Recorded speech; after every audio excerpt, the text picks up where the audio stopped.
ایک پٹھان گاؤں سے ایک بیمار مرغی بیچنے کے لیے بازار گیا تو بازار میں ایک آدمی نے پٹھان سے روک کے پوچھا، اس مرغی کا سر کیوں نیچے ہے؟ کہیں یہ بیمار تو نہیں؟ پٹھان بولا، نہیں، گاؤں کی مرغی ہے، شرماتی ہے۔ علامہ اقبال نے شاہین بن کر پاکستان سے اڑنے کا پیغام موجودہ حالات کے تناظر میں ہی دیا تھا۔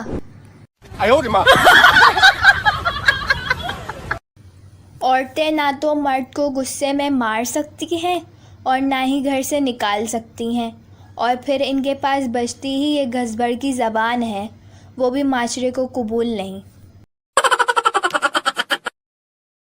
کاش دادا جی 1947 میں ہی کینیڈا والی ٹرین میں بیٹھ جاتے تو آج زندگی سکون سے گزر رہی ہوتی۔ ہماری قوم میں تجسس اس حد تک پایا جاتا ہے کہ اگر منع کیا ہو کہ پینٹ گیلا ہے تو ضرور انگلی لگا کے چیک کریں گے کہ سوکھا کہ نہیں ابھی تک۔